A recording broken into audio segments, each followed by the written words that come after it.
Vous voyez, le territoire pertinent, c'est extrêmement compliqué. Surtout qu'on est dans une époque où il y a une guerre qui est en train de se mettre en place entre, on va dire, les lieux et les liens. Il y a des gens qui se réfugient dans le lieu. Le nationalisme, le village, la classe ouvrière, l'église, la mosquée. Et puis il y a ceux qui vivent dans le lien.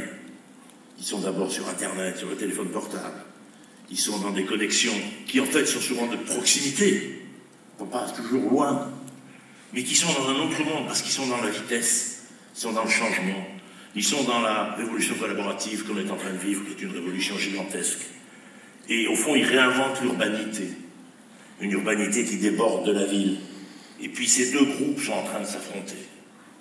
Et ils s'affrontent de tous côtés. D'un côté, on voit monter, on appelle ça populisme, etc. Appelez ça comme vous voulez. Mais ce qui est sûr, c'est que ces deux groupes s'affrontent, souvent dans les mêmes territoires, pas dans les mêmes groupes sociaux, pas dans les mêmes générations, pas dans les mêmes gens. Regardez ce qui s'est passé dans beaucoup d'élections. Les dames ne votent pas du tout comme les messieurs. Les dames sont beaucoup plus dans le lien. Les messieurs sont beaucoup plus dans le lieu. Donc là, vous avez à nouveau une opération. Regardez en Autriche. 62% des femmes ont voté pour le candidat écolo. 56% des hommes ont voté pour l'extrême droite. La tendance est partout. Donc, on est là dans une situation de transformation technologique, un changement des échelles. On est dans un monde, si vous voulez, au fond, Virilio a raison, il dit, le monde est devenu carcéral, la Terre est petite, elle est totalement connue, on sait qu'elle manque de ressources, on sait qu'elle manque d'énergie, on sait qu'on l'a polluée, on ne peut pas en sortir, et on est de plus en plus nombreux, et on se bat pour vivre de plus en plus longtemps. Et dans l'augmentation de notre population planétaire, le tiers de l'augmentation est lié à l'augmentation de l'espérance de vie, à notre augmentation de l'espérance de vie et à notre désir de vivre plus longtemps. Donc ces hommes qui vivent longtemps bouleversent un équilibre dans un espace limité. Et ça crée des peurs de tous les côtés et des innovations fantastiques. Il y a une course, il faut penser ce monde un peu comme les Lyonnais pensaient les canuts, c'est la même chose. Au moment de la révolution industrielle, les canuts lyonnais ont cassé leur métier parce qu'ils étaient contre la révolution industrielle. On ne peut que les comprendre. Et ils avaient tort. On ne peut pas aller contre la révolution technologique. On peut les retarder, on peut les transformer en canons, ce qu'on est en train de faire en Asie, mais on ne va pas contre la révolution technologique. La question, elle est simplement, est-ce qu'on passe par la guerre pour qu'elle évolue ou pas? C'est pas la révolution qu'on peut bloquer. C'est est-ce qu'on passe par des systèmes démocratiques, respectueux de la personne humaine, ou pas? Ça, c'est une vraie question, et on voit bien avec Trump qu'on n'est absolument pas sûr de rester dans cet univers démocratique. Et pourquoi le monde change comme ça? Tout simplement parce que jamais le monde n'a changé aussi vite, en si peu de temps. Jamais. Il y a 20 ans, il n'y avait pas Internet. Jamais. La prégnance écologique, on n'en avait pas conscience. Le ministère de l'Environnement a été créé en 1973. Si peu de temps, on a donné le droit aux femmes d'avoir un carnet de chèques sans l'autorisation de leur mari en 1974. La loi qui interdit de battre sa femme date de 1976. Donc, je veux dire, c'est pas le Moyen-Âge. Je dirais que c'était un peu perdu comme habitude. Mais enfin non, c'est pas non plus tout ça. Comprenons la vitesse des bouleversements du monde. Parce qu'effectivement, depuis l'immense rupture culturelle des années 60, on est sorti du modèle des révolutions industrielles pour rentrer dans un autre modèle. C'est un élément joué, bien sûr, on prend toujours 68 comme repère, et moi, en tant que vieux 68 tard à la retraite, je trouve ça très bien. Mais il n'y a pas que ça, il y a eu Vatican II, il y a eu plein d'éléments, il y a eu la fin de la guerre d'Algérie, la fin du colonialisme pour les pays de l'Europe de l'Ouest, c'est un élément. Et donc ce monde-là a complètement changé et a ouvert une vitesse de changement qu'on n'arrive même pas à penser. Et du coup, même, alors on peut taper sur les hommes politiques, mais moi qui les conseille beaucoup, les malheureux, ils ont été formés avant Internet. Ils ont été formés avant le téléphone portable. Ils ont fait la guerre d'Algérie. Alors pas la nouvelle génération, c'est la première fois. Donc effectivement, alors les gens qui gouvernent, ils ont un mal fou à suivre, notamment dans le public. Quand vous allez, moi je vais de plus en plus dans les très très grandes entreprises, quand vous allez à la direction de Bouygues, de Vinci, des Fiage, vous avez en face de vous les patrons. Vous avez l'impression, quand ils ont passé 3 heures avec vous, en sortant, ils prennent des décisions. Ils agissent.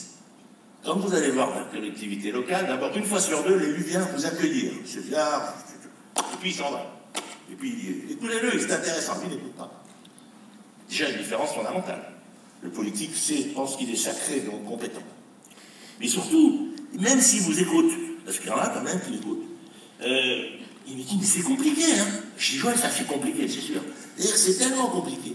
Les ressorts de l'action publique sont tellement affaiblis. Le nombre de fonctionnaires est tellement engoncé dans les grandes structures. Les institutions se chevauchent tellement que comment agir? À la tête de Bouygues, on peut agir, à la tête de Vinci, on peut agir en ce moment. Alors qu'il y a 20 ans, c'était dans les collectivités locales que j'avais tout le temps l'impression d'être utile. Et là, j'avais l'impression qu'il y avait des gens qui s'accrochaient sur les réflexions, sur la décentralisation, sur tout ça. Bon. Alors, 61% des électeurs ne travaillent pas dans la commune où ils votent. Donc on est dans une démocratie présidentielle, où si vous voulez être réélu, plutôt pour les élus que vous conseillez, dites-leur bien surtout, pas d'usine, pas d'arabe, pas de bruit, une bonne école, des espaces verts, du silence. Ça valorise le foncier, ça valorise le cadre de vie, et de toute façon, c'est pas là que les gens travaillent. Bon, donc ça, déjà, comme ligne politique, c'est un peu problématique, mais c'est très efficace dans la commune ou l'autre. C'est une drôle de démocratie. Je vous rappelle que la démocratie a été bâtie sur le travail. Au début, ne votaient que les gens qui avaient un revenu. Non seulement pas les dames, évidemment, mais même pas tous les hommes, que les hommes qui avaient un revenu au XIXe siècle. Petit à petit, on a démocratisé, c'est quand même la moindre des choses. Mais faisons attention. Ensuite, le temps de travail dans la société, entre 10 et 12% du temps vécu en Europe est consacré au travail. 10 à 12%. Ça veut dire que 88% des gens n'est pas consacré au travail. Ils font autre chose. Voilà. Ça veut dire que le hors-travail s'est mis à structurer la société. Le travail, c'est essentiel, c'est important, c'est symboliquement, c'est un revenu, c'est un statut, c'est tout ce que vous voulez. Je ne suis pas du tout un anti-travail, mais je suis obligé de constater que pour avoir droit à la retraite, il faut avoir travaillé 67 000 heures et que votre espérance de vie, elle est de 700 000 heures. Donc, on est passé de société industrielle où le temps était consacré au travail. 70% du temps éveillé était consacré au travail sous Napoléon. 40% de la vie d'un homme était consacré au travail en 1914. Nous, on travaille 12% de notre vie. Si on ne comprend pas ces équilibres-là, si on ne comprend pas que tout ça a bouleversé les sociétés, on ne comprend rien. C'est-à-dire le cas de la plupart des actions publiques, où on continue à penser d'abord le travail. Le travail est essentiel, l'industrie est essentielle. L'industrie, c'est pareil. C'est 11% du PIB de l'industrie. 11%. C'est très important, c'est structurant, etc. Mais ce n'est que 11%. Et si on arrivait à ce que l'industrie remonte à 15%, on aurait fait un énorme travail. Mais en termes d'emploi, ça ferait 16 ou 17% d'emploi. On est dans des sociétés qui ne sont pas bâties en termes d'emploi sur l'industrie. Même si l'industrie est un moteur de l'ensemble des systèmes. Il faut avoir ces chiffres dans la tête pour comprendre à ce qu'on est, parce que, qu'est-ce que les gens cherchent? D'abord, les 88% des militants ne travaillent pas, qu'est-ce que vous leur proposez? C'est ça qu'ils sont en train de vivre. Pourquoi est-ce qu'on transforme les villes comme on les transforme? Pourquoi est-ce qu'on met des véhicules? Pourquoi est-ce qu'on met des espaces verts, de l'art dans la rue, etc., etc. Parce que les gens ont du temps. 60% des gens partent en vacances, 20% ou 25% des gens ont 2 maisons, etc. En plus, qu'est-ce que c'est qu'un habitant? Non seulement il ne travaille pas dans sa commune, mais en plus il a 2 maisons. Et les immigrés, bon, c'est bien, je ne connais pas, il y en a beaucoup ici, ils ont des maisons en Afrique à peu près le même taux que les Français en France. Ah d'accord, vous allez me dire, le mec a un goût en Afrique, c'est pas une maison. Si, c'est pareil que le Breton, mais en Bretagne. Petit à petit, de famille au Mali, etc., une maison, il a envie d'y prendre sa retraite, et finalement il fonctionne un peu comme les Portugais dans la commune, etc. Tout ça. 65% des bébés sont nés hors mariage en France cette année, les premiers-nés. 65% des premiers-nés. Vous vous rendez compte ce que ça veut dire? C'était 6% en 68. Et c'était des filles en 68, je vous dis pas lesquelles c'était. Donc 65%. C'est quoi les cadres institutionnels dans lesquels les gens se reconnaissent? Même pas le mariage. Et on a fait le mariage pour tous. C'est très bien pour ceux qui arrivent. Enfin, le mariage pour tous, quand on a les 65% des bébés en mariage, c'est pas un bon slogan, hein. Le mariage pour ceux qui effectivement n'avaient pas droit au mariage, c'est un bon slogan. Quand on autorise le mariage des minorités sexuelles, c'est parfait. Mais pas mariage pour tous, excusez-moi, c'est fini le mariage pour tous. Mais par contre, la réversion des pensions n'est que si vous êtes marié. Ah ben oui, non, alors quand vous dites à la ministre, enfin madame, c'est pas normal. Nous, on est pour que les filles travaillent comme les garçons au même niveau de salaire. Donc c'est pas de raison, on va supprimer la réversion. Je dis non mais vous vivez dans quel monde là? Dans quel monde vous vivez? Quand vous allez dans les quartiers populaires, 20% des logements sont occupés par des femmes seules avec enfants. À Marseille, c'est 25-30% parfois des logements occupés par des femmes seules avec enfants, dont 73% n'ont pas d'amoureux réguliers, pour être précis. Et qui représentent évidemment 50% des clients des Restos du Cœur, et à 800 000, pour la moitié d'entre elles sont sous seuil de pauvreté. Vous saviez tout ça? Vous aviez repéré cette énorme exclusion des personnes seules? C'est ça, voilà. Quelques chiffres. On perd ses parents à 63 ans. Alors c'est quoi les territoires pertinents? On perd ses parents quand on est à la retraite. Est-ce que vous avez pensé le territoire des familles dans la politique territoriale? Est-ce que vous êtes demandé la distance gérable entre des vieilles personnes et des enfants? Est-ce que vous vous êtes demandé comment les grands-parents gardent leurs petits-enfants, puisque 53% ans, on est grands-parents? Donc, est-ce que vous avez pensé des politiques publiques pour que les gens puissent garder les petits-enfants et s'occuper de leurs vieux parents? Vous savez comment qu'une place en maison de retraite fait à peu près 2 000 €, et que la retraite moyenne d'une vieille dame, c'est 900 € quand elle est veuve. Et le monsieur, c'est 1 600 €. Donc, comment on fait? Quelle est la place? Quelles sont les proximités familiales? La famille se porte très bien, mais c'est une famille institutionnelle de vie depuis Jésus-Christ. De Jésus-Christ à Karl Marx, on a gagné 20 ans d'espérance de vie. Et de Karl Marx à François Hollande, on a encore gagné 20 ans. Et c'est énorme, 20 ans. Une génération. On est entré dans une civilisation, 4 générations. Et donc, ça veut dire que d'abord, ça a su financer 20 ans de vie en plus depuis la guerre, puisque ces 20 ans-là ne sont pas consacrés au travail. C'est quand même un déplacement d'argent public gigantesque. Alors, on peut se plaindre de tout ce qu'on veut, enfin, savoir déplacer pour 20 ans de ressources en une génération, 2 générations, c'est gigantesque. Mais cette société 4 générations, comment on la pense, comment on l'organise, comment on lie ces gens les uns avec les autres, comment on construit des bâtiments qui peuvent permettre à la génération suivante d'habiter au même endroit, comment on crée des normes HLM pour que les petits-enfants puissent habiter près des grands-parents, pour que les grands-parents puissent se rapprocher des petits-enfants. Comment tout ça qui devrait être la base de l'action publique? Depuis 20 ans, on ne l'est pas la base de l'action publique. Or, la famille est la base de notre société, la famille recomposée. Pas la famille d'avant 68, où il fallait y aller, il y avait le père au bout de la table qui parlait bien et tout. Non, une famille tribu. La famille de celle qui part en vacances, à 70% part en vacances en famille. La famille qui intègre les femmes seules, la famille qui trouve un emploi sur 5 qui est trouvé par la famille. 1 sur 10 par Pôle emploi. La famille, c'est 2 fois plus efficace que Pôle emploi pour trouver un boulot. On est là, HLM. 48% des gens qui prennent leur retraite rêvent de déménager, rêvent de quitter votre territoire pour aller dans un autre. Quelle est votre politique? Comment vous favorisez la démocratisation du départ à la retraite ailleurs? Ça, c'est toutes ces politiques qui sont autour de nous. Ça fait beaucoup de choses. Alors, bon, il y a quelques chiffres positifs. 75% des gens déclarent qu'ils sont heureux dans leur quartier, dans leur travail, dans leur famille. C'est quand même beaucoup. Il n'y a jamais eu de temps. C'est une société du bonheur privé et du malheur public. Les gens sont massivement heureux parce que vous êtes malade, on vous soigne. Vous avez des enfants, vous les prenez à l'école. Mine de rien, vous sortez dans Marseille, personne ne vous a attaqué. Peut-être un ou deux s'est fait tirer son portefeuille, mais par rapport à la peur que vous allez en devenir, ça s'est très bien passé. Donc, et je vous rappelle quand même qu'on fait en moyenne 8000 fois l'amour pour faire 2 enfants. Nos grands-mères le faisaient 800 fois pour en faire 8. Donc la productivité s'est complètement effondrée. Mais est-ce que c'est une catastrophe? Bon, ça se discute. Mais en même temps, rendez-vous compte ce que ça veut dire, faire 8000 fois l'amour. C'est-à-dire que la chose la plus, j'allais dire, ordinaire des rapports sentimentaux, a complètement nous prend un temps fou. On est à la vie sexuelle dans Louis XIV à peu près. On change de partenaire, quoi. Alors, Mademoiselle de la Vallière, je crois qu'elle avait 13 ans quand elle est passée aux affaires.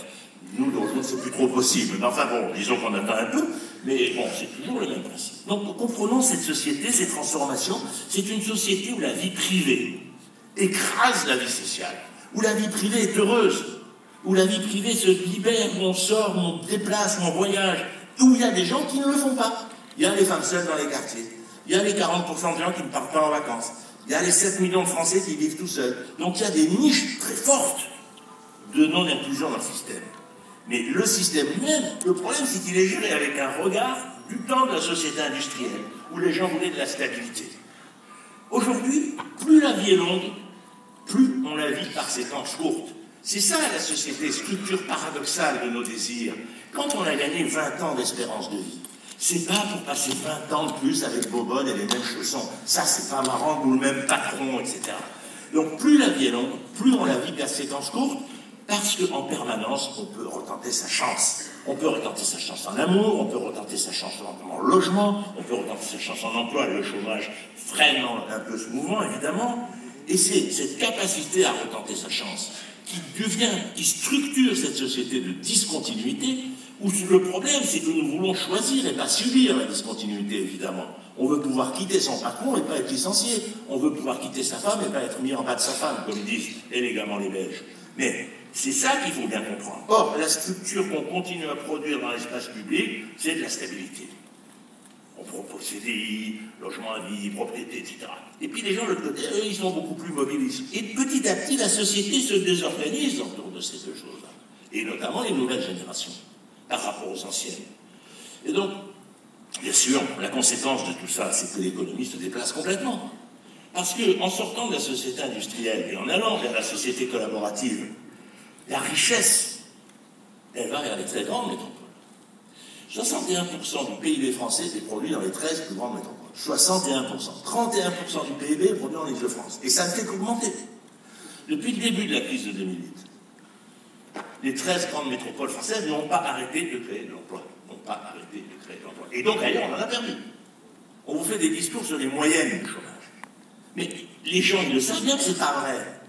Si vous habitez à Lyon, même à Marseille, si vous habitez à Bordeaux, si vous habitez à Toulouse, si vous habitez à Nantes, le chômage recule, l'emploi se crée. Les enfants ont un avenir. Mais si vous habitez à Amiens, si vous habitez, je ne sais pas, je ne vais pas donner trop de noms parce qu'après je vais me faire des ennemis. Enfin bon, tout le monde voit bien ce que je veux dire. Mais même à Nice, même à Toulon, ils la ramènent là. Mais ils ne créent pas d'emploi. C'est des métropoles trop petites, ils ne sont pas dans le film.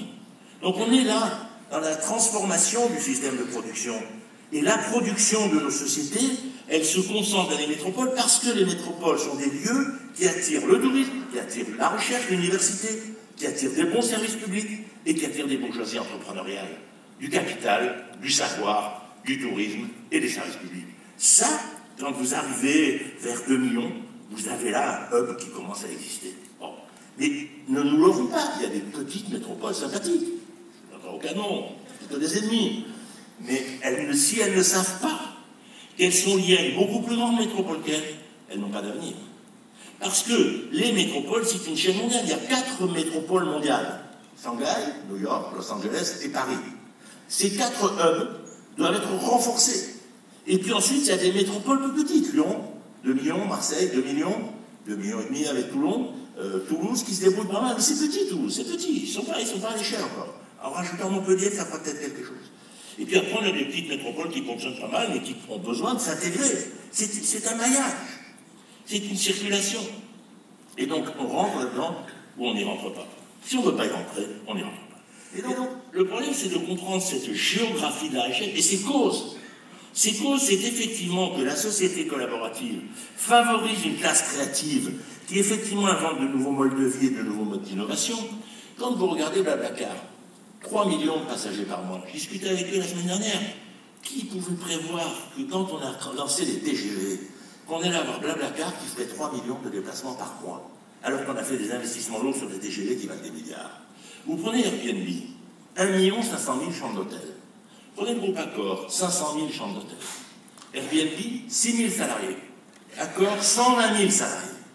Capitalisation boursière d'Accor, la moitié d'Airbnb. Investissement d'Airbnb, rien. Investissement d'Accor, 500 000 chambres d'hôtel. Construit avec des bétons, des murs, des terrains, du foncier. Vous êtes dans 2 modèles. Qu'est-ce qui fait la différence? Ben, ce qui fait la différence, c'est que dans Airbnb, j'ai passé 2 heures sur mon ordinateur à trouver une chambre, et le mec de l'autre côté, il a passé 2 heures à faire le ménage. C'est-à-dire qu'on a travaillé tous les deux. Je reviens de New York, j'ai passé par Airbnb. Et j'ai travaillé pour un autre truc, le mec a fait la chambre, donc une grosse partie du travail, on l'a rajouté nous. Donc effectivement, Airbnb n'a pas beaucoup travaillé. Et donc, effectivement, on réinvente l'autoproduction domestique au cœur de la sphère du numérique et on réinvente le principe de l'usage avant le principe de la possession. Et ce passage, le fait qu'effectivement, une voiture, on peut la partager parce que ce qui compte, c'est de se déplacer. Un logement, on peut le prêter parce que ce qui compte, c'est d'y dormir. C'est-à-dire où l'usage prime sur la possession. Ce qui a été le modèle de l'âge industriel, qui était un modèle de la possession, la propriété, ma voiture, mon logement, mon épouse, etc. Non, on n'est plus dans ces modèles d'appropriation, ça bouge, ça circule. Et là, effectivement, vous avez des populations, notamment dans la jeunesse urbaine, qui accélèrent, qui va très vite, qui, à la limite, ne gagnent peut-être pas très bien sa vie. On va bien dans des statistiques. On vous dit, les jeunes sont pauvres. Il y a des jeunes pauvres, mais pas ceux-là. Ils sont peut-être pauvres économiquement. Seulement, ils ont des modes de vie qui fait qu'avec leurs revenus, ils sont en coloc, ils circulent avec Blablacar, ils se logent avec Airbnb, ils échangent leurs trucs. Donc, quelque part, leur niveau de vie monétaire est évidemment complètement incomparable. Aujourd'hui, moi, je dis, on est adulte à 28 ans. Jusqu'à 28 ans, on n'est pas adulte. Puisque être adulte, pour moi, c'est se reproduire et gagner sa vie. C'est la définition traditionnelle. Ben, le premier bébé, ça va être 30 ans bientôt. Et le premier CDI, 92% des jeunes de 28 ans ont un CDI. Donc en gros, on est adulte à 28 ans. De 18 à 28 ans, il y a 10 ans d'apprentissage. L'apprentissage du travail, apprentissage des études, apprentissage de l'amour et apprentissage du voyage. 4 fondamentaux du monde moderne. Voyage, amour, travail, et éducation. Quand on a ces quatre-là, ça prend 10 ans pour être bon dans ces quatre compétences. Il y en a qui commencent par le travail, il y en a qui commencent par les études, il y en a qui commencent par la vie sentimentale. Le problème, c'est d'arriver à 28 ans avec les 4 savoir-faire. Et puis il y a plein de jeunes qui ne sont jamais partis chez eux, qui n'y arriveront pas, etc., etc. Voilà, ça c'est le cœur de ma réflexion sur nos villes, nos sociétés, c'est ce bouleversement, ce souffle. Et le problème, c'est que les gens, ils le voient. Le type qui habite à Amiens, il le sait qu'il n'habite pas à Paris.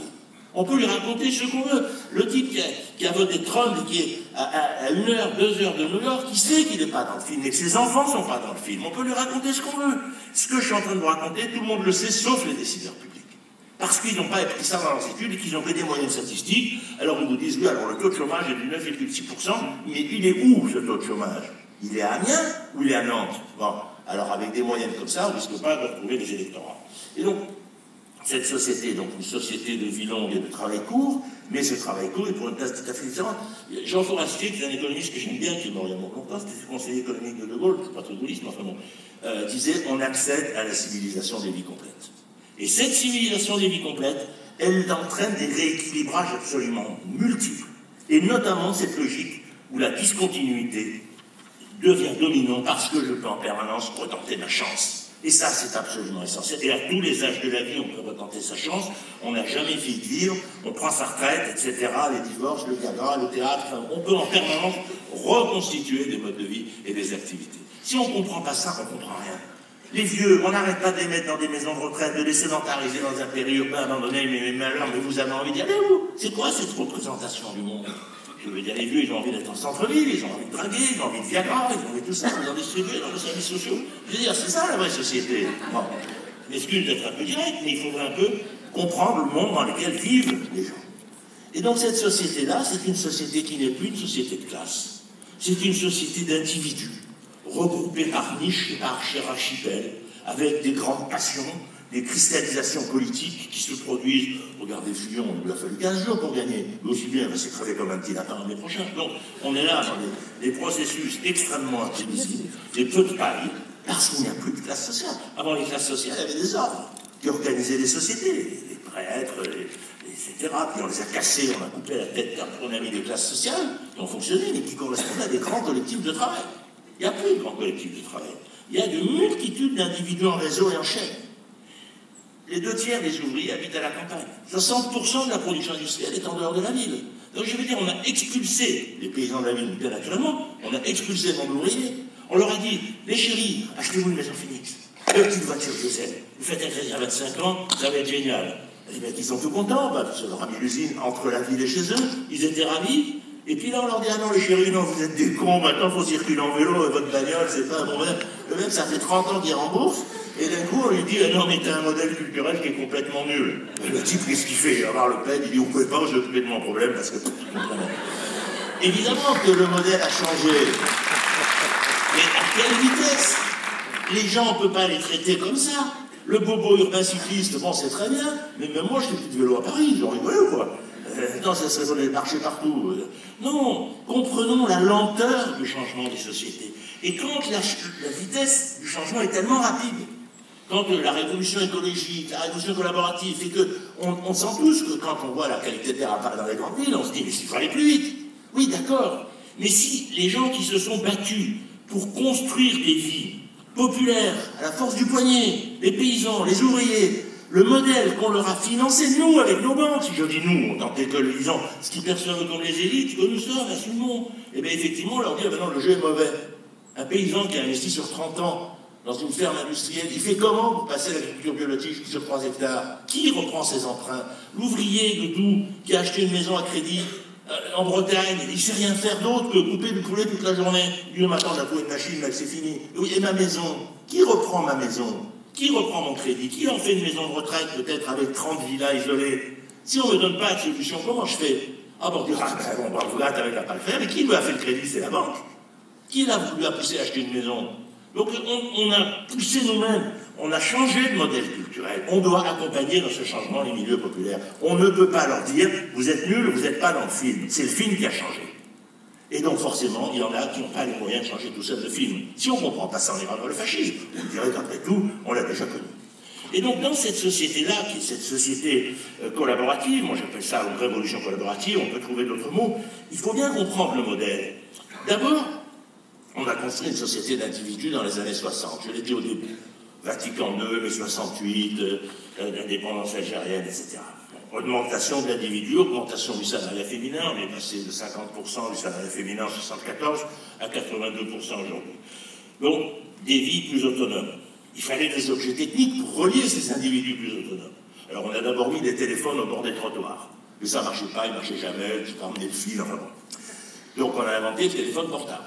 Et puis on a inventé Internet, on n'a pas inventé, les militaires l'avaient depuis longtemps. Moi qui suis dans l'édition, j'ai acheté mon premier fax en Chine. En France, on n'avait pas le droit, il y avait, vous savez, ce truc là, l'écran fourni par l'État, là. Non, je ne sais plus comment ça s'appelait, Minitel, voilà, ça avait Minitel. Alors les fax, ça existait en monde entier, sauf en France. Je trouve que pour bosser, c'était pas du tout la même utilité, mais ça avait un peu chacun, donc ça s'estait. Ensuite, on a donc inventé ces objets du lien. Parce qu'on était devenu mobile. Parce que plus on a du temps, plus on est mobile. On fait quand même 50 km par jour et par Français. On faisait 5 km en 55, les Américains font 75 km. Et ça ne fait qu'augmenter. Parce que les liens, c'est tous les liens. On change de lit, on change d'emploi, on change de maison, on change de plaisir, on change de quartier. C'est-à-dire la vie est plus longue, on s'invente de nouveau. On change de vote politique, on change de chaîne de télé. Au fond, on a acquis une culture zappeuse. Et cette culture zappeuse, on demande plus de liberté et plus de frontières. Parce qu'évidemment, on est un peu perdu. Parce qu'on est à force de zapper, et il y a des moments où on est tout seul.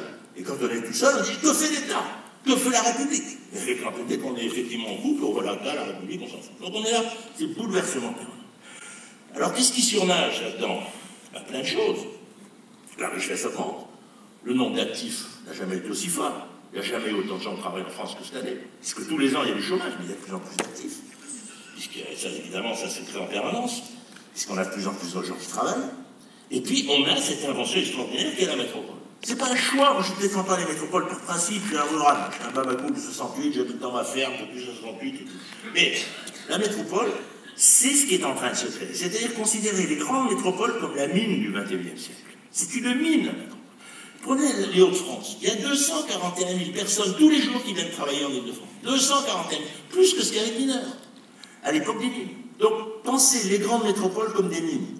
Et la question, c'est comment ces mines, on les comprend avec lucidité. Comment on comprend que l'Île-de-France doit devenir la métropole de l'Europe. Et que le fait du Brexit, catastrophe, c'est pas mon sujet. Il n'y a plus qu'une seule métropole possible pour l'Europe. L'équivalent de New York pour les États-Unis, c'est l'Île-de-France. Est-ce qu'on va être capable de le faire? Est-ce qu'on va savoir? Et c'est l'enjeu. Il y a 11 millions d'habitants, et c'est effectivement, il n'y a rien à la même échelle au niveau européen. Donc, et je trouve que Paris est déjà, si vous lisez les travaux de Cassel, dans les villes globales, Global City, dans son bouquin qui est l'autorité depuis une vingtaine d'années. Et donc, effectivement, le problème qu'on a, nous, c'est d'abord de renforcer cette métropole monde. Vous avez des projets merveilleux. Regardez, Europa City, un projet qui fait toujours hurler. Vous savez, c'est le plus grand supermarché au monde, qui est en construction au sud de Roissy. Il y a 3 milliards d'investissements pour un supermarché qui devrait faire 24 millions de clients annuels, 24 millions. Il y a 2700 chambres d'hôtel, 3 palais de congrès, un cirque, des tas d'artistes. C'est un supermarché, ça. C'est un énorme supermarché qui est branché entre Roissy et Paris, qui devrait avoir autant de clients que Euro Disney. Et quand vous discutez avec le patron de Auchan, on lui dit, mais c'est quoi ça? Il dit, c'est mon laboratoire. J'ai mis 3 milliards de côté pour repenser le commerce. Peut-être ça ne marchera pas. Mais j'aurais appris plein de trucs que je rentabilise à d'autres endroits. Peut-être ça va marcher. Mais si ça marche, là, ça veut dire que Paris, dans le jeu Paris, Grand Paris, New Paris, métropole de l'Europe, il y aura le plus grand centre commercial du monde, avec effectivement 2700 chambres d'hôtel dans le supermarché. Donc un endroit où on ira. Un endroit où on ira passer un congrès comme ça, la prochaine fois vous réunirez là, c'est sûr, c'est à 10 minutes, un quart d'heure de Roissy. Donc pour tous les gens qui font des colloques mondiaux, ça n'a pas plus commode. Il y aura de tout, il y aura des boutiques de luxe, des danseuses, des éléphants, enfin bon, évidemment tout ce qu'il faut pour le quotidien. Et puis surtout des salles de travail. Donc toujours de tout ça. Et puis bien sûr, vous pourrez faire vos courses et ramener des petits cadeaux à vos chéris ou votre chérie, ça dépend, vos préférences, pour effectivement avoir quelque chose qui vient de Paris, mais vous n'aurez jamais vu Paris. Mais c'est pas grave. Bon, vous aurez ramené un truc de Paris, une tour Eiffel qui fait clic-clic. Bon, donc on est là dans un modèle comme ça. Et ce modèle, après tout, moi je n'ai pas d'avis là-dessus. Je veux dire, je ne suis pas là pour porter du jugement, j'essaie de vous éclairer. Et donc, quand vous gérez des territoires, il faut bien se dire, où sommes-nous? Sommes-nous une métropole de niveau mondial? Nous-mêmes. Il y en a 4 en France, hein, je suis gentil. Il y a des petites métropoles émergentes. Toulouse, Bordeaux, Lille, Nantes, Rennes, Strasbourg, je suis gentil parce que je vais avoir quelqu'un à tribune qui est à Strasbourg. Donc effectivement, qui sont des trucs qui créent de l'emploi. Ce sont des machines à créer de l'emploi. Donc ça c'est très positif, mais elles sont souvent de petites échelles. Et puis nous avons quelques beaux bébés sur le coin du fourneau. Nous avons Lyon, évidemment, qui est un modèle extrêmement intéressant, qui sait en plus qu'à récupérer la chaîne du pneu avec Clermont-Ferrand, donc ça a complété le système. Nous avons effectivement Toulouse, qui est un bébé émergent, mais pas mal. Nous avons Aix-Marseille, qui fait quand même 2 millions d'habitants. Donc sur le papier, si tout ça arrêtait d'être le bordel d'une clientélisme politique, ça pourrait devenir une structure économique intéressante. Surtout que nous avons Toulon, qui est quand même le 2e pôle mondial de la recherche sous-marine. Et la recherche sous-marine, c'est un enjeu majeur du XXIe siècle, parce qu'il y a des Américains et nous, dans ce domaine, on est très très performants. Donc on met tout ça sur le papier. Et puis il y a d'autres lieux. Donc il y a des lieux qui sont négatifs. Il y a des tas de villes en France qui se dépeuplent, qui perdent de l'emploi. Ben là, plantons des forêts, hein, pour beaucoup d'entre elles. Bon. Après, il y a des lieux qui trouvent des opportunités. Prenez le comté en dessous de Besançon. Le boulot qu'ont fait ces agriculteurs avec le moulin, avec c'est fantastique. L'autre jour, j'ouvrais le congrès, il y a 2-3 ans, c'était génial. Et là, ils ont trouvé une niche de spécificité productive qui fait qu'ils sont en plein développement économique. Donc, on peut se développer sur l'unicité du lieu. Bon. On peut se développer parce que, vous voyez, Narbonne, je m'étais amusé à faire un article sur Narbonne il n'y a pas très longtemps, alors disant, mais investissez tous sur la petite enfance.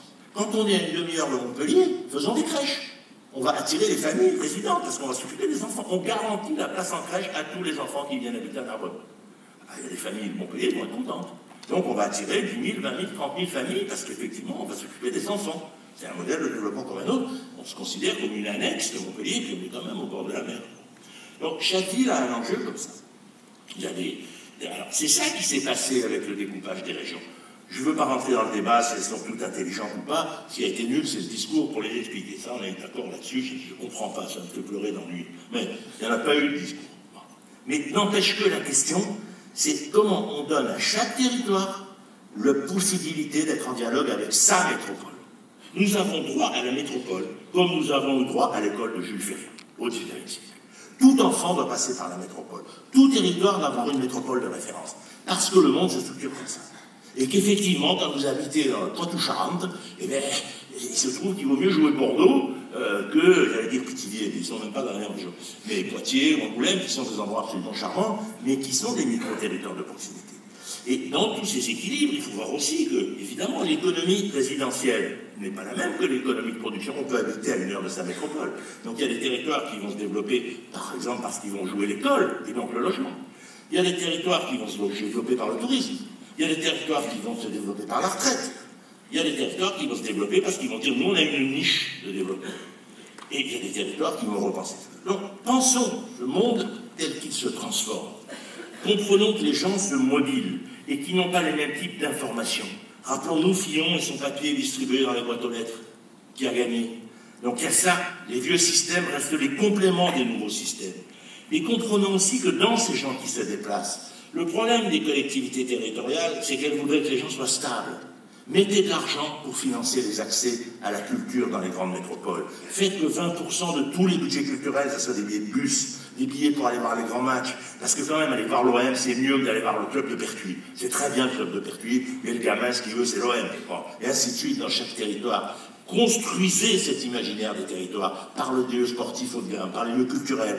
Faites par exemple, moi je plaide pour que tous les jeunes des régions fassent leur terminale au cœur de la métropole en cité universitaire. Tout jeune des quartiers, tout jeune des campagnes puisse aller faire sa terminale, et je m'excuse de le dire, notamment qu'il puisse s'initier à la vie sexuelle à l'âge où les bourgeois ont découvert déjà votre sexe depuis au moins 2 ans, alors qu'eux ne l'ont pas fait. L'exclusion première de nos quartiers, de nos campagnes, c'est la vie intime. Regardez la vie dans ce qu'elle est, dans une société totalement médiatisée. Ne regardons pas que les terroristes, l'islam, etc., ça existe aussi, bien sûr, mais là, on ne peut pas trop agir. Donc, comprenons toutes ces choses, positionnons, regardons où nous sommes, faisons un diagnostic de nos véritables atouts.